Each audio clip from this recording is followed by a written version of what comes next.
Les hablaré de la teoría fundamentada. La teoría fundamentada tiene dos formas de verla, una como teoría y otra como metodología, porque realmente implica las dos cosas. Como teoría se dice que ayuda a explicar fenómenos, pero que la explicación de estos fenómenos está basada en los datos que se colectaron.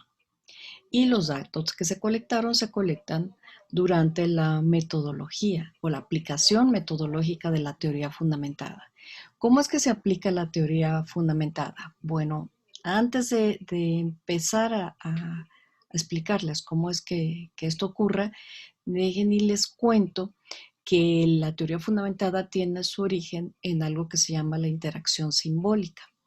Y la interacción simbólica es también una forma de interpretar datos que dice, es una teoría, la teoría o una manera de explicar el mundo. La interacción simbólica dice que todo lo que generamos y lo que hacemos socialmente está interconectado. ¿Por qué? Porque como seres humanos, en una cultura, todo lo entendemos, lo comprendemos y lo asimilamos a través de símbolos y por eso se llama interacción simbólica. Y que es la conexión que damos y que existe entre los diferentes símbolos que vamos creando en una sociedad, lo que nos permite explicarnos la cultura en la que vivimos, comprenderla, desarrollarnos y poder desenvolvernos tranquilamente en ella. Cuando no comprendemos los símbolos de una cultura diferente o en la misma cultura alguien genera o vive en símbolos distintos, pues no nos podemos entender. Cuando hablamos de símbolos, por ejemplo, piénsenlo como el idioma. El idioma español conocemos perfectamente sus símbolos. Sabemos cada uno de los símbolos que son identificados como vocales y sabemos cuáles son los símbolos que son identificados como consonantes. Y sabemos su sonido y también sabemos que cuando los empezamos a agrupar en sílabas empiezan a adquirir sonidos como la, le, li, lo, y que de la, le, li, lo podemos hacer lulo, lola, todo esto, porque conocemos el significado de lo que vemos como una letra. Pero cuando ya empezamos a juntar todas estas letras, empezamos a hacer relaciones. Y al hacer las relaciones de estas letras, creamos símbolos. Y todavía se preguntarán qué tiene que ver esto con la teoría fundamentada. Pues la situación es que la teoría fundamentada es una metodología, así como nosotros la vamos a estudiar, es una metodología que tiene que encontrar, o sea, en el proceso de ir recolectando datos, tiene que encontrar la relación que existe entre los diferentes elementos que le va aportando la información de los participantes. Entonces, desde ese punto de vista, pues tiene que ver con la interacción simbólica. ¿Por qué? Porque todo lo que los participantes van a aportar o cualquiera de las otras formas de muestra que utilicemos, toda va a ser simbólica. Y digo que es simbólica porque toda tiene un significado. Entonces, tomando como origen esto, que la interacción en la cultura se da gracias a que compartimos símbolos, porque si me ponen el alfabeto en francés, como lo desconozco, pues no voy a saber qué hacer con este alfabeto. Y si me lo agrupan y me dan palabras, tampoco les voy a encontrar significado a esas palabras porque tampoco sé qué quieren decir porque desconozco el simbolismo de todo ello, ¿no? Y así por el estilo, todo, absolutamente, o sea, esto dice la interacción simbólica, que todo, absolutamente todo tiene una conexión porque tiene una representación abstracta en nuestro cerebro y muchas de estas cuestiones que no son abstractas existen en el medio ambiente, pero nosotros les hemos puesto el nombre de un símbolo. Dejen y se me ocurre algo de por aquí. Por ejemplo, me encontré aquí esta banquita. Bueno, esta banquita tiene el nombre de banca. Desde el momento que la veo chiquita, y chiquito es un símbolo abstracto que tengo de que es chico, que es grande, porque el mismo concepto se lo puedo aplicar a muchísimas cosas. Bueno, como la veo que es pequeña, le dije banquita. Si es una banca, esto en mi cerebro tiene una interpretación y si tiene una interpretación de banca, se asocia a algo que se llama sentarse. Sentarse es un nombre que corresponde al español, o sea, se sienta. En español digo sentarse y sé, mi cerebro me dice inmediatamente qué es lo que va a pasar, ¿no? Alguien llega y se coloca sentadito aquí. Entonces la banca sirve para sentarse, pero la banca también, dentro de este símbolo, el símbolo más común que surge es sentarse, pero también puede ser para acostarse, también puede ser que aquí se apoyan para hacer la tarea. Desde el momento que la veo así de chiquita, sé que no es para todas estas funciones para el ser humano. Entonces, tengo otros símbolos que asocio y ahí vienen todas las interrelaciones que asocio con esto, que puede ser para muñecos, pero sí puedo sentar una muñeca aquí que tenga este tamaño, ¿no? Pero si esta fuera una banca grande, el vínculo que hace inmediatamente la mente al ver esta imagen es sentarse, o sea, la vincula con otros símbolos que ya tenías registrados. Y así por el estilo, todo está relacionado. La interacción simbólica es una de las teorías más fascinantes porque realmente nos ayuda a entender absolutamente todo lo que nos pasa en la vida. Y nos ayuda a entender a los demás y nos ayuda a entendernos a nosotros mismos, porque nos interpreta a través de en qué culturas estamos y ahí es donde aprendemos todo este simbolismo y ahí es donde relacionamos todo lo simbólico con la manera de actuar. Entonces, bueno, de ahí viene el origen de la teoría fundamentada.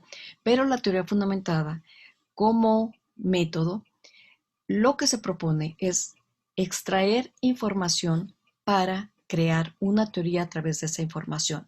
Entonces, quiere decir que cuando iniciamos con un método de teoría fundamentada, generalmente optamos por este tipo de método porque no conocemos mucho o nada o casi nada sobre el fenómeno que vamos a investigar. O sea, no tenemos de dónde partir. Sabemos qué queremos, quizás, pero ese saber qué queremos con nuestra investigación se puede modificar en el trayecto porque la teoría fundamentada es muy flexible y porque la información y las preguntas de investigación muchas veces se va modificando conforme la información empieza a emerger.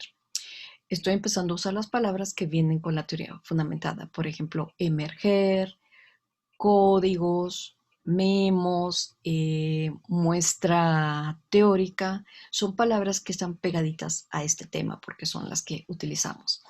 Dejen y voy por la muestra. Ya les dije qué es lo que quiere la teoría fundamentada. Como teoría, quiere explicar fenómenos a través de los datos que recolectaron para esto. Como metodología, crea teorías, que es su resultado final, crea teorías a partir de los datos que va recolectando.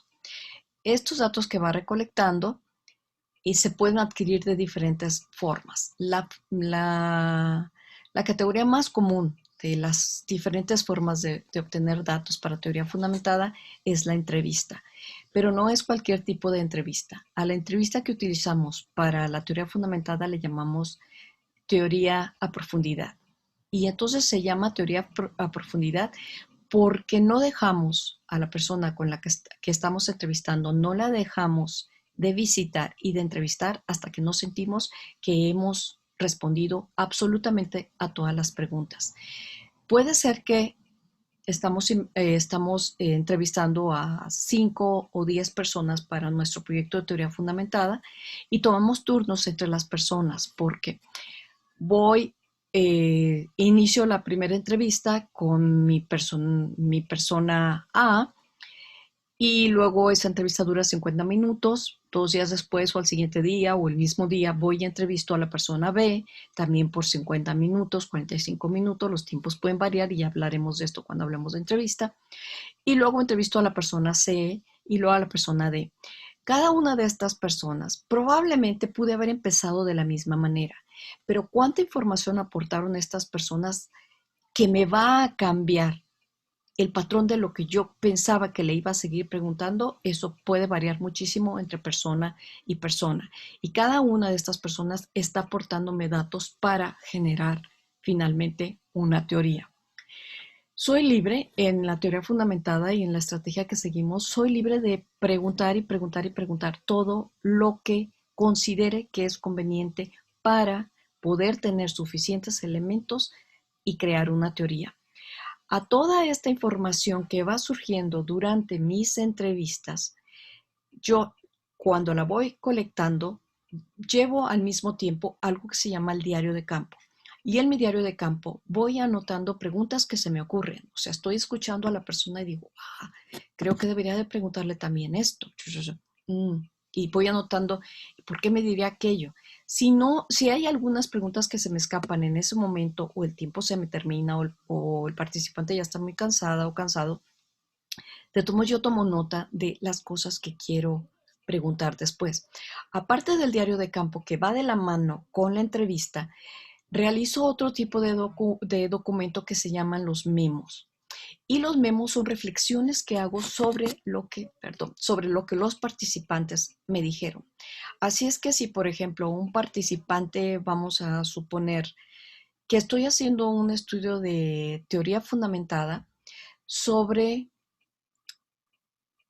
qué es lo más difícil para un paciente que está en quimioterapia, qué es lo que le es más difícil de sobrellevar durante la quimioterapia, o sea, de los efectos secundarios, ¿qué va a ser lo más complicado? Y supongan que dentro de las cosas que me van diciendo, hay una señora que me dice, una participante que me dijo que para ella lo más difícil de su quimioterapia fue perder el pelo. Si se fijan y uno lee sobre la quimioterapia y los efectos secundarios de una quimioterapia, los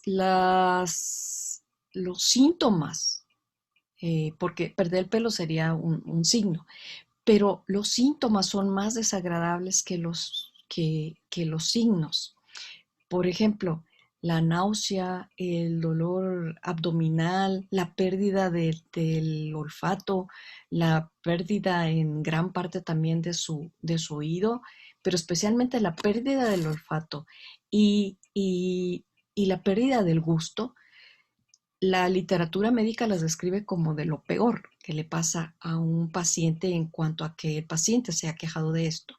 Pero sin embargo, en nuestro estudio de teoría fundamentada, decimos, a ver, eso es lo que dice la literatura, pero ¿será que los mexicanos o las mexicanas se sienten también igual? Porque esa es la literatura norteamericana o europea.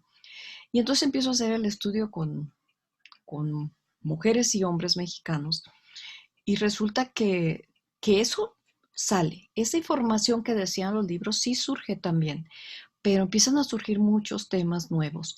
Y uno de los que surge y que se contradice con lo que la literatura suele decir sobre los efectos secundarios de la quimioterapia es que para muchas mujeres perder el pelo es lo peor de una quimioterapia.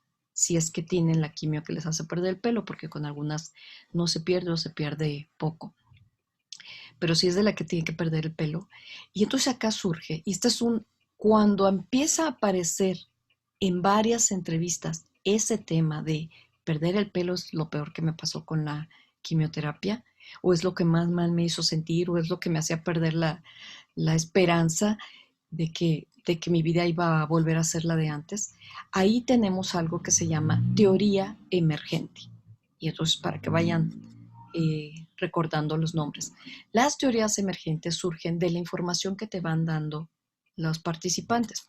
Pero voy en mi primera ronda de entrevista, como les dije. O sea, toda esta semana entrevisté a 5 o 6 de mis participantes. De ahí, cuando yo ya llego a mi casa, a mi oficina, a donde ustedes van a procesar toda esta información, como esta información está grabada, uno de los primeros pasos a hacer es transcribirla o meterla en estos softwares que escriben, que solamente oyen y escriben y ya después tú revisas para ver si se les escapó algo o hacer la corrección.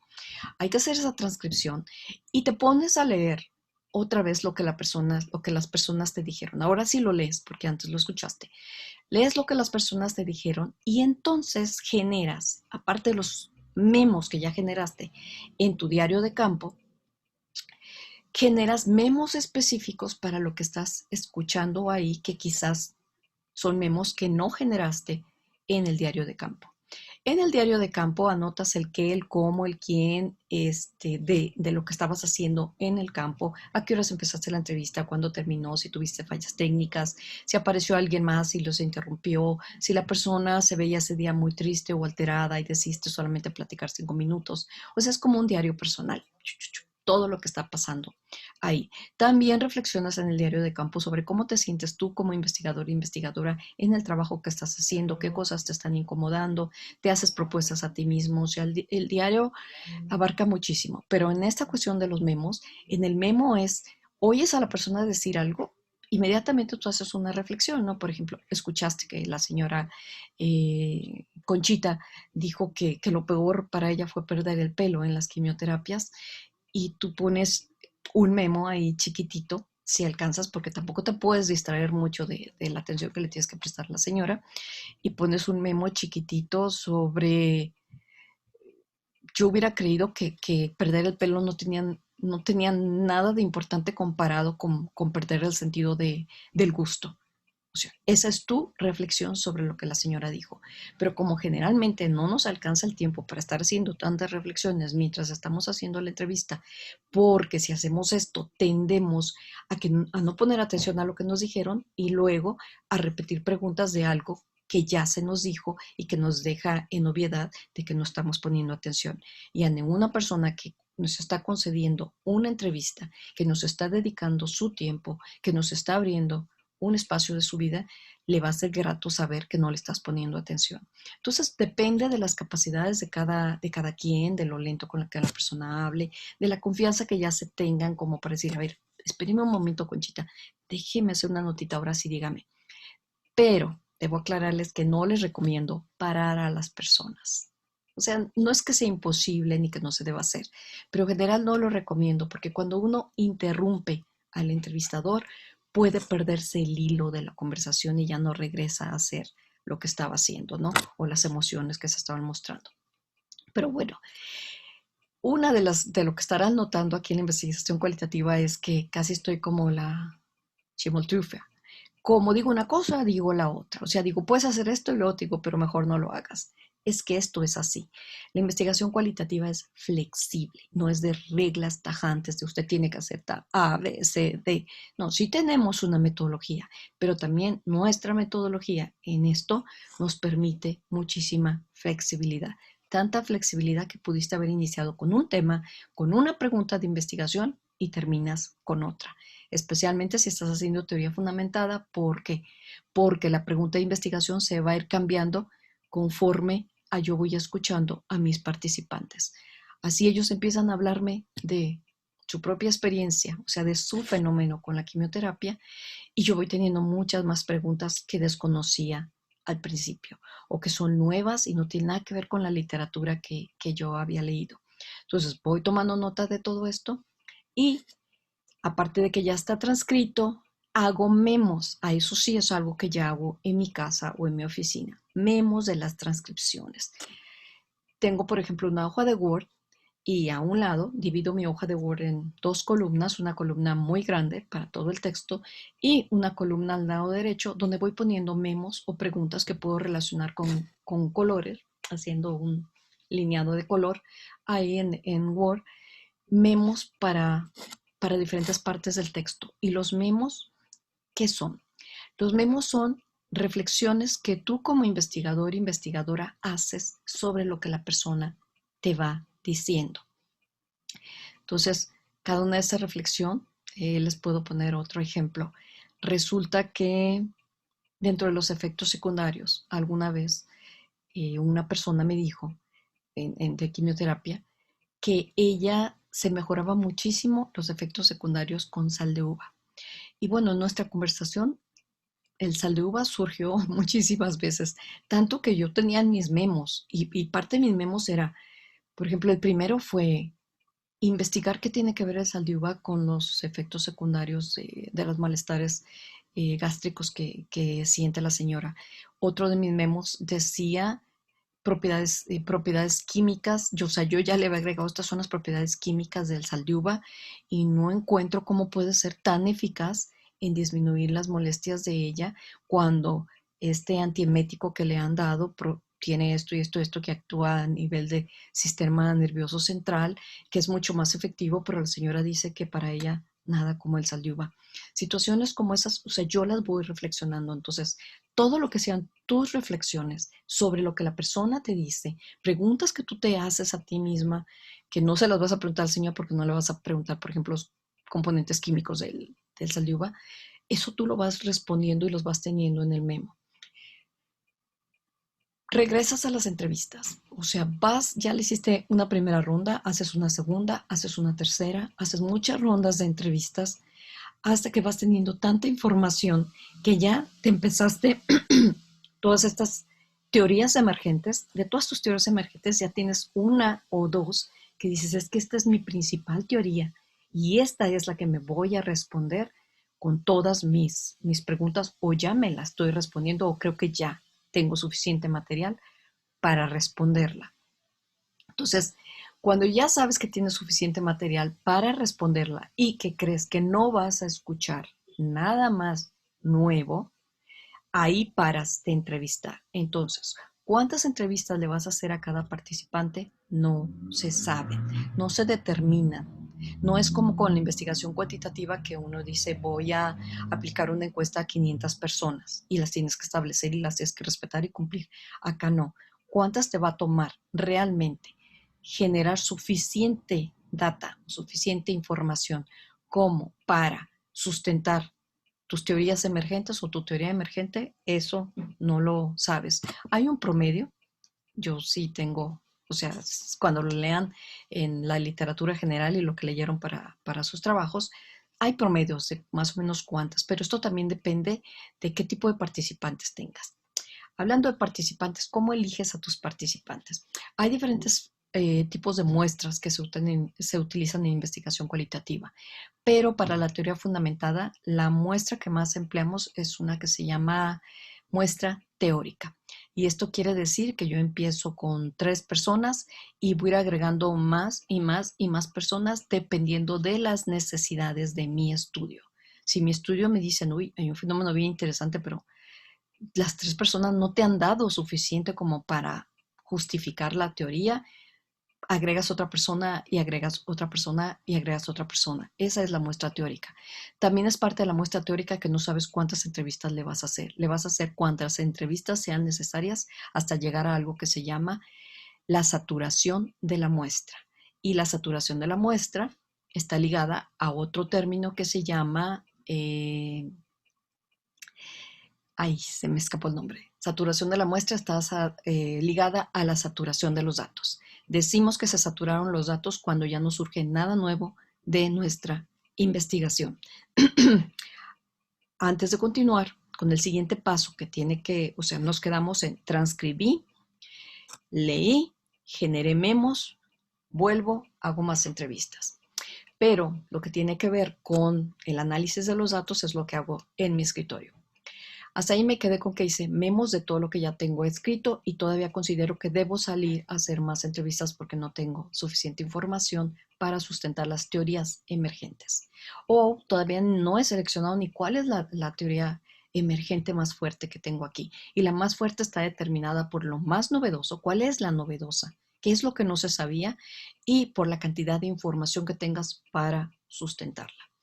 Me regreso a la parte de la muestra. Les dije que les iba a hablar de la entrevista porque son las entrevistas lo que más utilizamos, entrevistas a profundidad lo que más utilizamos como estrategia de muestra para la teoría fundamentada, pero hay muchas otras opciones. Se puede crear teoría fundamentada también con entrevistas de grupos focales, se puede crear con investigación de videos, con investigación de diarios periodísticos, de diarios personales, con investigación de observación, con investigación de documentos ya existentes. La historia clínica es un documento con la cual se puede hacer teoría fundamentada, con muchas historias clínicas juntas y sobre el mismo tema.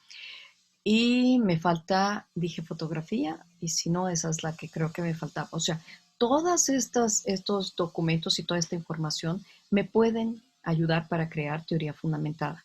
¿Puedo utilizar todos ellos en un solo proyecto? Sí. sí se pueden utilizar todas en un solo proyecto, pero les digo, me estoy enfocando más en la entrevista porque es la que más utilizamos, la entrevista a profundidad. Ya cuando hablamos de entrevistas, les explicaré cómo se hace la entrevista para que sea una entrevista a profundidad. Ahorita me continúo con cómo procesamos los datos y cómo los analizamos. Entonces, cuando ya tengo información de la que va surgiendo y están surgiendo teorías emergentes, también va a surgir algo que se van a llamar las unidades de análisis. Y junto con las unidades de análisis hay otras palabras claves aquí, que son las categorías y las subcategorías y los códigos. Todo eso tiene que ver con cómo voy a analizar la información emergente de mi teoría fundamentada. No me voy a detener aquí en explicarles todo esto de la codificación y de qué hacemos, porque tenemos una clase que solamente se trata de eso, de cómo hacemos codificación, cómo creamos categorías, cómo creamos subcategorías y qué son las unidades de análisis dentro del análisis de todo el material que se colecta en la investigación cualitativa. Y esto aplica igual para fotografías, para videos, para diarios de periódico, para notas de observación. Igualito hacemos toda esta categorización de los trabajos. En la forma en que analizamos los datos obtenidos de la teoría fundamentada, utilizamos constantemente la comparación y el contraste. Comparamos y contrastamos entre los mismos entrevistados, comparamos y contrastamos con lo que me dijo un día a lo que me dijo días después, si es que el tema continuaba. Comparamos y contrastamos con la literatura, con lo ya existente. Comparamos y contrastamos con diccionarios. Por ejemplo, si la persona dice palabra, surge mucho en la temática una palabra, dejen seguir con el de quimioterapia, siento la boca acartonada, que es algo que te pueden decir porque hay una pérdida del gusto y hay una lesión de las papilas gustativas y todo lo que ponen en su boca es como que pusieran cartón, sienten como que fuera cartón. Entonces, cuando hablo del diccionario, digo, me voy al diccionario y busco en el diccionario qué quiere decir acartonado. Y ahora comparo lo que expresa la persona cuando le digo, explíqueme a qué se refiere cuando dice acartonado. Comparo este concepto de la persona que su experiencia, acuérdense que para este punto ustedes ya entienden perfectamente qué es la experiencia y qué es el fenómeno. Entonces, su experiencia fenomenológica me explica qué quiere decir con esto de siento la boca acartonada cuando pongo algún alimento, y esto lo comparo con el concepto de un diccionario. Y de ahí puedo generar nuevos memos. ¿Por qué pongo tanto énfasis en los memos? Porque los memos son los que te van a ayudar a hacer la discusión y la mejor categorización de toda la información que tienes. Los memos son tus reflexiones constantes pero registradas. Uno reflexiona durante el día en lo que oye, pero no está escribiendo constantemente sus reflexiones, ni está guardando la evidencia de lo que vio, lo que hizo, lo que le dijeron y la está pegando a su memo. Aquí sí tenemos que tener toda esa evidencia guardada porque tenemos que sustentar aquella teoría con la que vamos a emerger o a surgir al final de nuestro proyecto. Cuando ya has categorizado, y ya son las categorías definitivas y tienes tus unidades de análisis con sus respectivas categorías y subcategorías, analiza los datos comparando y contrastando constantemente con tus memos y con la literatura y con lo mismo que dicen los participantes. Y también haces triangulación, que puede ser triangulación metodológica o triangulación con personas. La triangulación con los participantes del proyecto es lo que más se hace y por eso ustedes van a hacer sus proyectos en grupo, en equipo. No importa si no es teoría fundamentada, igual va a ser en equipo porque todos van a tener que triangular. ¿Cómo triangulamos con los miembros del equipo? Cuando me refiero a triangulación, quiere decir que todos leemos lo mismo y todos damos nuestra opinión. Y entonces mi opinión sobre lo que la persona define como acartonada puede diferir de la opinión del otro compañero. Y hablamos y tenemos todas las evidencias hasta que llegamos a un acuerdo. Todo lo triangulamos hasta que queda toda la información en un solo acuerdo. Entonces, el triangular le da validez interna a todo el proceso. Recuerden que una de las debilidades de la metodología cualitativa es la validez externa, que no puede generalizar los datos y eso la debilita ante la investigación cuantitativa, pero es mucho más fuerte en validez interna que la cuantitativa. Entonces, de esa manera se compensan una y la otra. Hay otros dos términos que son importantes aquí, así como les dije que eran muy importantes los términos en fenomenología. Si recuerdan, hay tres términos muy importantes, que es percepción, esencia y experiencia. Aquí los términos importantes son comparación, contraste, inductivo y deductivo. O sea, el método inductivo y deductivo están presentes, también están en la fenomenología. Y aquí están muy, muy presentes. Y uno más que lo estaba olvidando, inferir, que tiene que ver, inferir, ¿con cuál lo ligarían? ¿Con inductivo o con deductivo? Inferir es, de este dato llego a otra conclusión. Entonces es muy de el método inductivo. O sea, el inductivo me lleva de lo más pequeño a lo más grande. Cuando yo infiero, solo tengo un dato, pero de aquí, o dos, tres, de aquí, infiero todo un mundo más grande. Y el método deductivo es de lo general a lo particular. Entonces recordarán que la investigación cuantitativa es deductiva. Del 80% de mexicanos no usa correctamente la mascarilla. Eso quiere decir que si Juan es mexicano, Juan tiene la probabilidad de un 80% de no usar correctamente la mascarilla. Eso es inferir, ¿no? Eh, y entonces, las situaciones de aquí, de lo grande a lo particular, eso es deductivo. De lo particular a lo general, eso es inductivo. Y en la teoría fundamentada utilizamos muchísimo el método inductivo. Inferimos constantemente, a ver si tengo esto, ¿qué más puede pasar? Y hablando de inductivo y de deductivo, voy a mencionarles las 10 actitudes que debe desarrollar una persona para tener un pensamiento crítico. Porque una persona que no tiene un buen desarrollo de su pensamiento crítico o que no lo trabaja y no se empeña en mejorarlo, no va a ser buena haciendo ni referencias, ni inferencias, ni aplicando método inductivo, ni método deductivo. ¿Por qué? Porque no puede ver más allá de su nariz. Entonces, ¿qué tienes que ocuparte de desarrollar? Si no es que ya lo tienes muy desarrollado, ojalá que sí. Por sus trabajos yo diría que tienen un buen desarrollo de su pensamiento crítico, por lo que ya han hecho hasta hoy, pero nos falta mucho más todavía por colectar como evidencia. Número 1, hay que tener una mente abierta. Esto es decir, hay que tener curiosidad, interés por nuevas ideas. Cuando no entiendo algo, me voy y lo investigo, lo googleo, lo busco en los diccionarios. Empiezo por lo más común quizás del diccionario, si van a empezar por Wikipedia, pero de ahí sabes que Wikipedia no es la forma más correcta o aceptable para nosotros de investigación, pero tampoco está prohibida. O sea, es tu primer fuente y de ahí para lo que sigue, para lo que sigue, para lo que sigue. Hay que tener mente abierta, ser curioso. Así es que cuando estás haciendo tus entrevistas a profundidad, debes ser curioso y curiosa. Te tienen que surgir más preguntas, tienes que poner atención y estar reflexionando sobre lo que te dicen, como para que te surjan nuevas preguntas, porque ahí las preguntas no van a estar hechas, las vas a ir generando sobre la marcha. Número 2, hay que formular preguntas, o sea, como estás atento y tienes la mente muy curiosa y muy interesada en nuevas ideas, formulas muchas preguntas. ¿Qué más te formulas? Te formulas problemas. Bueno, ¿y qué pasaría si? Ese que en inglés se llaman what about if. ¿Qué tal si? Y entonces te estás formulando un problema y también expresas inquietudes o haces caso a tus inquietudes. O sea, es que a mí se me hace muy curioso que esto esté pasando.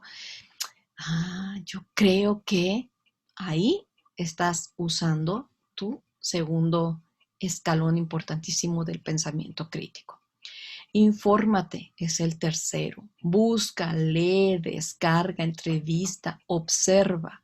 Todo esto es parte de tu escalón número 3 de el pensamiento crítico. Se los repito, infórmate, busca, lee, investiga, observa, entrevista. Es parte importante. Así es que vas a tener a la persona ahí para la entrevista, obsérvala, adivínala, infiere más allá de lo que te dice y luego comprueba lo que estás infiriendo. Número 4, sustenta. O sea, no es porque a ti te dio la gana. Tu primer memo puede ser porque yo pienso, porque a mí me inquieta, pero ese primer memo lo voy a sustentar con más información. Sustenta con la información que tienes en perspectiva, ¿no? O sea, estoy en tiempo de solo con mis propias explicaciones contestarme esta pregunta que me formulé en el memo, o ya estoy en casa y puedo consultar con los journals o con un libro específico sobre el tema que estoy investigando, o sobre, yo qué sé, todos los textos que ya tengo seleccionados sobre quimioterapia, o le hablo a mi profesor de farmacología y le digo, oiga, profesor, ¿por qué ocurre esto? Y ya de ahí yo me voy e investigo más sobre las quimioterapias en la literatura, o el propio profesor te va a dar algunas ayudas en referencia. Mi recomendación es que primero investigues y después le preguntes al profesor, porque ahora podemos ser muy, muy autodidactas. Pero si tienes a alguien con mucha confianza y que te responda preguntas así de rápido, de algo que solo vas a poderte contestar con la literatura, pues también aprovechalos. Es parte de lo creativo que puedas hacer o la creativa. Compara constantemente la información con diferentes fuentes, con diferentes momentos. A ver, ¿cómo se hubiera sentido si esto le hubiera pasado, si en lugar de pasarte aquí, te hubiera pasado en tu pueblo donde naciste? ¿Cómo hubiera sido este sentimiento a su quimio si en lugar de ocurrirle esto de la quimio ahora que tiene 60 años le hubiera pasado cuando usted tenía 27 y sus hijos estaban chiquitos? O sea, eso es comparar. Establece escenarios que te permitan hacer esas comparaciones constantes también para obtener más información. Ese fue el número 5. El número 6 es interpreta. O sea, siempre con la mente abierta, formulando, preguntándose, investigando. ¿Para qué? Para interpretar la información que va acumulando. Esto es algo que vas a tener que hacer con toda la información que vas a colectar, ya sea para fenomenología, para etnografía o para teoría fundamentada. Siempre, siempre vas a tener que interpretar muchos datos, más en teoría fundamentada. Ese es el acercamiento filosófico metodológico que más interpreta, porque además es su obligación interpretar para generar teoría. El caso de la fenomenología es muy descriptivo. Si interpreta, qué bueno. Si no, está bien. Lo importante es que me diga qué es el fenómeno, qué está pasando con el fenómeno. Eso ya sería una interpretación. Pero qué es el fenómeno es totalmente fenomenológica. La etnografía interpreta también, pero la obligación de la etnografía no es interpretar. La obligación de la etnografía es darme toda la evidencia de una secuencia que explique un fenómeno cultural o cualquier circunstancia cultural. Así es que no está obligada a interpretarla, pero la teoría fundamentada sí. Infiere, lo había dicho ya antes, son conclusiones sobre la relación entre problemas, preguntas y más información. O sea, esto pasó, la señora hoy se veía un poco triste, vi que el hijo no quiso saludar hoy y siempre ha sido muy saludador, la señora estuvo más sensible, hasta lloró. Infiero que hay problemas familiares. Un ejemplo así cotidiano para ustedes en la relación de los jóvenes con su relación, con sus situaciones amorosas. Resulta que te mandan un saludito ahí de WhatsApp todos los días en la mañana. Hoy no te mandaron el saludo. Ya son las 10 de la noche y tampoco te ha saludado. ¿Qué infieres? Ahí se las dejo, pero eso es inferir. O sea, te haces preguntas, ¿verdad? La primera pregunta es, ¿por qué no me mandó? Y luego empiezas a formularte hipótesis. Yo creo que porque está muy ocupado. ¿Será que perdió su teléfono? ¿Será que esto? ¿Será aquello? O sea, empiezas a, pero no tienes sustento. ¿Será que perdió el teléfono? Le llamas y te contesta. O sea, ya, sustentas que no lo perdió, pero no le preguntas por qué no te llamó. Sigues infiriendo. Genera una postura personal, este es el número 8. Genera una postura personal con relación a tus conclusiones. O sea, ¿de veras te convence la conclusión a la que has llegado? ¿No será que te estás limitando, que te estás apresurando a concluir porque ya se te acabó el semestre o porque ya no quieres trabajar con tus compañeros de equipo? ¿Es verdad que estás convencido o convencida de que ya no necesitas hacer más entrevistas? O sea, cuestiónate. Esto es de generar, es de cuestiónate tu postura personal en relación con las conclusiones. Me estaré adelantando, si me voy a la del novio o la novia que no les llamó, ¿no? Me estaré adelantando a mis conclusiones. Ay, mejor no pienso nada y ay, que me explique después. O mejor le hablo y le pregunto de plano. O sea, sé crítico contigo misma y contigo mismo. Expresa, el número 9 es expresa y comparte con otros tus puntos de vista. Y eso es lo que tiene que ver con la triangulación que ya les expliqué. No con tu participante. Los participantes, el tiempo es de ellos, no tuyo para que te pongas a dar explicaciones. Ya veremos esto que tiene que ver con la ética y con la metodología en su determinado momento. Pero con tus compañeros de equipo sí expresa todas tus dudas y todos tus puntos de vista y defiéndelos, pero defiéndelos con sustento, con la literatura, con la entrevista y le mira, aquí lo dice y lo dice aquí. Y mira cómo esta señora vuelve a argumentar lo mismo. Y el número 10, evalúa. Evalúa en forma de preguntas y las implicaciones positivas y negativas de tu postura. O sea, yo digo que deberíamos de crear estas categorías y digo que hay que hacerlo por esto, por esto y por esto. Tus compañeros te dicen, no, es que yo creo que estas 3 categorías que tú formulas no tienen caso, o sea, no hay con qué sustentarlas. Evalúa y ve si sus argumentos son mejores que los tuyos y lo aceptas. Saben que tienen razón. Estos 3 se van porque tienen razón. No nada más porque quieres tirar la toalla o porque estás aburrida o aburrido.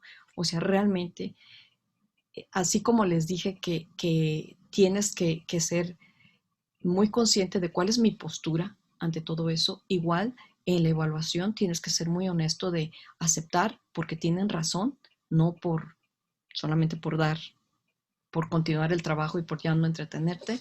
Y también tienes que ser muy firme cuando estás seguro de que tienes mejores evidencias que los demás.